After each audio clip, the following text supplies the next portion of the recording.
All right, so get ready to dive into something truly mind-blowing today. Okay. We are exploring this concept of Kundalini energy. Right. That Yeah. mysterious force yogis have been talking about for centuries. It's Yeah. like the force meets neuroscience. Yeah. It's really cool. We're tapping into this YouTube video excerpt of an audiobook of Swami Vivekananda's Raja Yoga, Okay. where he breaks down this potent energy said to reside within each of us. What's fascinating is how Vivekananda connects this ancient wisdom Right. to our very own anatomy. Yeah. He talks about these energy channels running along the spine Okay. called Ida, Pingala, and Sushumna. Okay, so those sound pretty mystical. Right. What are those exactly? Think of them like intricate pathways or Right. nadis that Yeah. weave through your spinal cord. Oh, okay. They're not physical nerves in the way we understand them today, but Yeah. rather subtle channels that carry Yeah. prana or vital life force throughout the body. So it's almost like our spines are these Exactly. super highways of energy. Each of these channels plays a specific role. Okay. Ida and Pingala are often depicted as two intertwined serpents spiraling around the central channel, Sushumna. Okay. Ida is associated with the cooling lunar energy, while Pingala represents the warming solar energy. Wow. That's Yeah. a pretty vivid image. It is. So where does this Kundalini energy we keep hearing about Right. fit into all of this? That's where things get really interesting. Imagine a coiled serpent at the base of your spine, Right. dormant but potent. Okay. That's Kundalini, a reservoir of untapped energy waiting to be awakened. That's a powerful image. Mhm.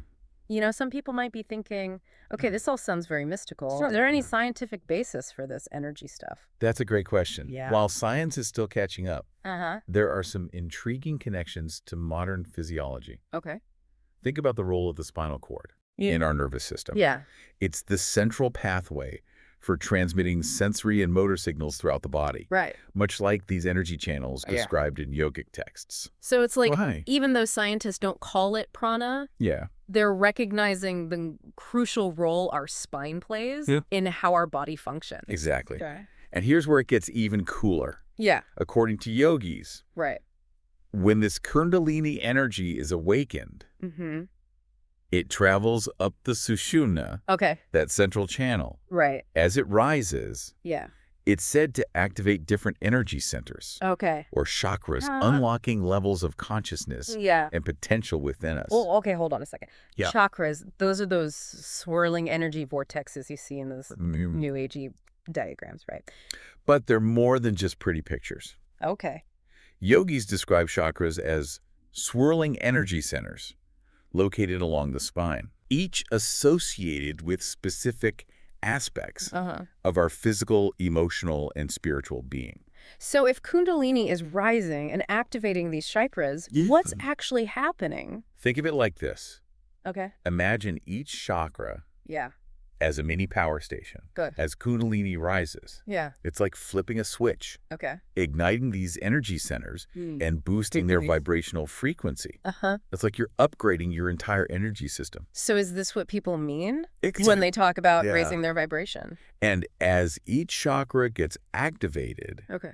it's said to unlock specific qualities and potential within us. Okay. For example, Yeah. the heart chakra is associated with love and compassion, Okay. while the throat chakra is linked to self-expression and communication. Wow. This is really making me rethink how our bodies and minds work. It is. So how does one go about Yeah. awakening this Kundalini energy? Well, according to yogis, it's not quite that simple. Right. They believe that practices like pranayama, Oh, okay. which is yogic breathing, Breathing exercises. I can. there's a lot more to it than just casual breathing. Right. Pranayama is about conscious, controlled breathing techniques Yeah. that can influence our energy flow. Okay.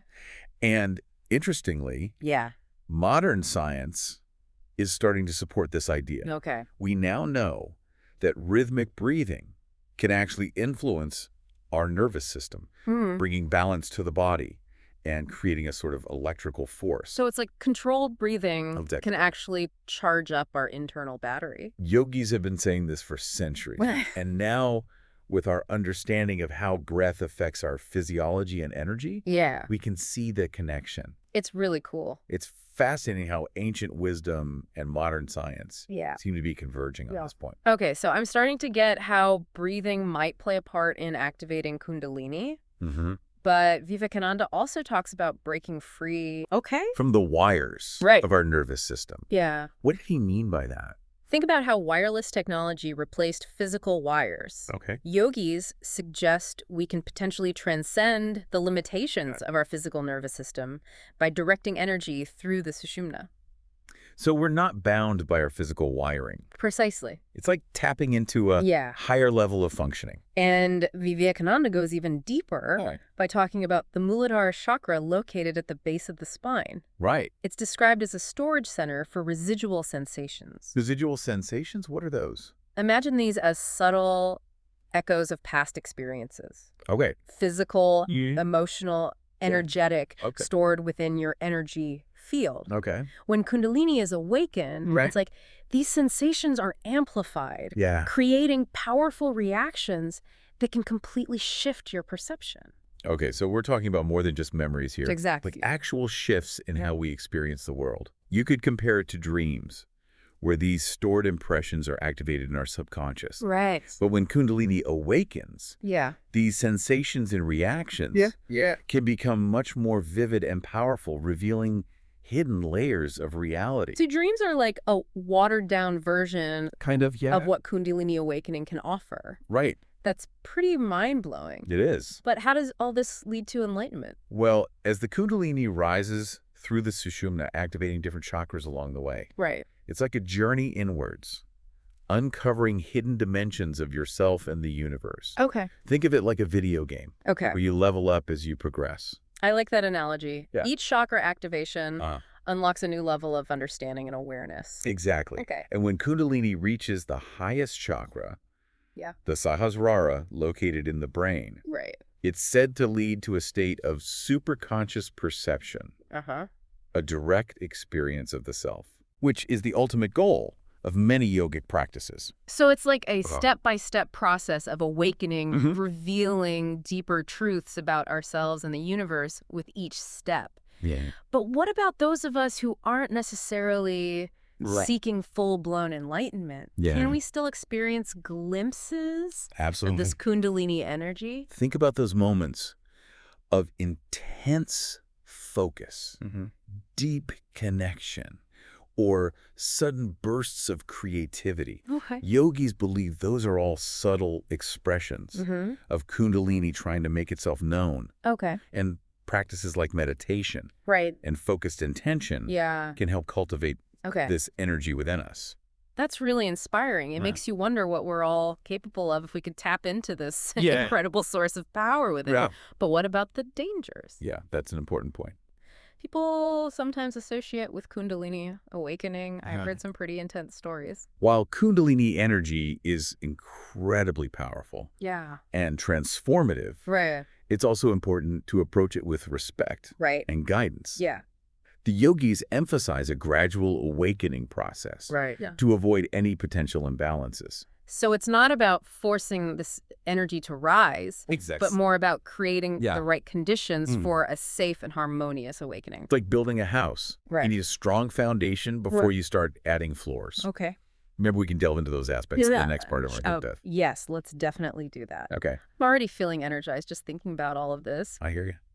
It's amazing how these ancient teachings Yeah. are still so relevant today, Yeah. offering insights into our own Yeah. inner potential. It is really cool. It is really cool. Yeah, Okay, so we've established that Kundalini energy is pretty powerful stuff, right. and that awakening, it can be a big deal. It is. Last time we were talking about how important it is to approach this whole thing with caution and the right guidance. Yes, absolutely crucial. Yeah. Think of it this way. Okay. Kundalini is like a raw, powerful force, Right. like fire. Fire can warm us, cook our food, and give us light, Right. but it can also burn and destroy Right. if not handled with care. So we need to learn how to work with this energy responsibly, Precisely. not just try to force it into action. And that's where the yogic practices and techniques come in. Okay. Traditionally, Kundalini yoga focuses on preparing the body and mind for awakening Okay. through a gradual and balanced approach. I guess that makes sense. Yeah, You wouldn't try to climb Mount Everest without training and proper equipment. right. So what are some of the practices that can help with this preparation? Well, asana or yogic postures are a big part of it. Okay. They help to strengthen and purify the energy channels, Okay. making them more resilient and able to handle the flow of Kundalini. So it's not just about getting flexible and honed. Right, It's yeah. about working with our energy yeah. system directly. And then there's pranayama, Right. the breathing exercise we talked about earlier. Right. Pranayama is essential Yeah. for cultivating and regulating prana, Right. which is the vital life force that Kundalini is made of. So by mastering our breath, Precisely. we're essentially mastering our energy. And don't forget meditation. Right. A calm and steady mind is crucial for navigating the intense experiences that can arise during Kundalini awakening. That makes sense if your mind is all over the place. Yeah, That extra energy could be pretty overwhelming. exactly. Yeah. And this is where the role of a qualified teacher or guru comes in, Okay. especially in traditional Kundalini yoga. Right. They can assess an individual's readiness, guide them through the appropriate practices, Mm-hmm.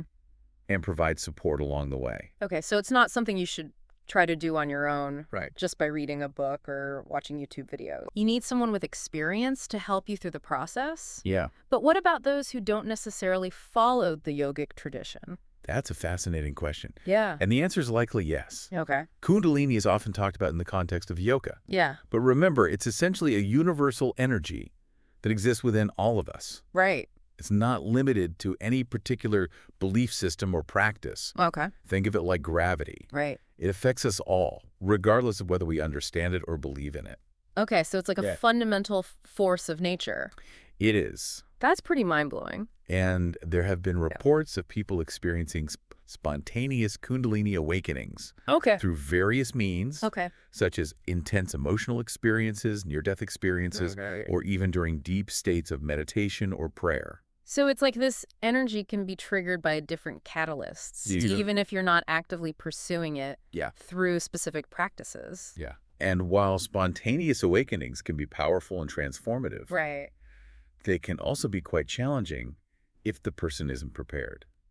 Okay. It's like suddenly having a surge of electricity running through your system. that brings us back to the importance of Yeah. that gradual and balanced approach. Exactly. But, it seems like there's a lot of focus on the potential dangers of Kundalini awakening. Sure. What about the positive aspects? You're absolutely right. I mean, if people have been practicing this for centuries, Uh-huh. there must be some pretty incredible benefit, Well, right? Kundalini awakening is often associated with heightened awareness, Yeah, expanded consciousness, right. and a deeper connection to oneself and the universe. Okay. It's like you're tapping into a whole new level of perception and understanding. So it's not just about avoiding Exactly. negative experiences. It's about unlocking this incredible potential within us. right. Some people report experiencing profound spiritual insights, increased creativity, enhanced intuition, Right. and a greater sense of purpose and meaning in life. Wow. It's like you're waking up to a whole new dimension of reality. That's pretty amazing. It is. It makes me wonder, Yeah. how is modern science and psychology? Well, there's a growing body of research Yeah. that's looking into the physiological and psychological correlates of Kundalini awakening, Okay. drawing perspectives from neuroscience, psychophysiology, Uh-huh. and transpersonal psychology. So scientists are starting to take this ancient wisdom seriously I think and trying to understand it through a modern lens. Yeah. What have they found so far? Researchers are finding intriguing connections between Kundalini experiences Okay. and changes in brainwave activity, Yeah. heart rate variability, Yeah. and other physiological markers. Okay.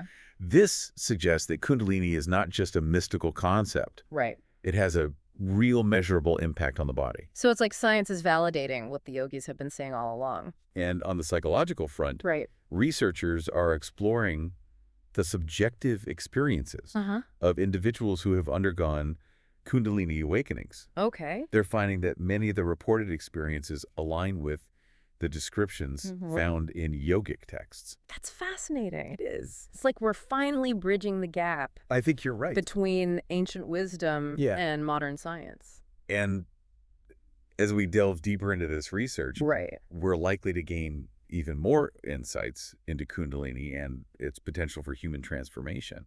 I'm really curious to hear more about how this research is unfolding Hmm. and what scientists are discovering about the connection between Kundalini Yeah. consciousness and human potential. Well, that's a perfect segue into the next part of our deep dive. Okay. Maybe we can take a short break and come back to explore the Yeah. exciting intersection of Kundalini science and consciousness. Sounds great. I'm ready to keep exploring this fascinating world of Kundalini energy. All right, we're back and ready to explore this intersection of Kundalini Yeah. science and consciousness. I'm really curious to hear what researchers are discovering about this powerful energy. Well, one of the most exciting areas of research is looking at the physiological changes Okay. that occur during Kundalini experiences. Okay. Scientists are particularly interested in the autonomic nervous system, Yeah. which controls involuntary bodily functions, Right. like heart rate, breathing, and digestion.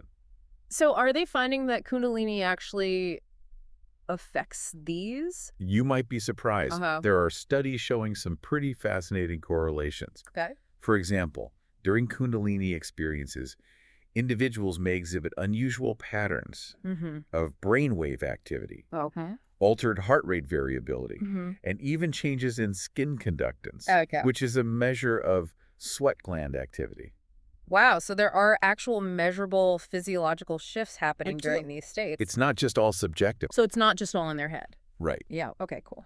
And these findings lend credence to the idea Yeah. that Kundalini isn't just some mystical concept, Right. but has a tangible impact on the body. It's really cool. It's like science is starting to catch up with what Mhm. the yogis have known for centuries. But what about the psychological effects Absolutely. of Kundalini? Have researchers been looking into that as well? Researchers in transpersonal psychology, Okay. a field that studies expanded states of consciousness, Mm-hmm.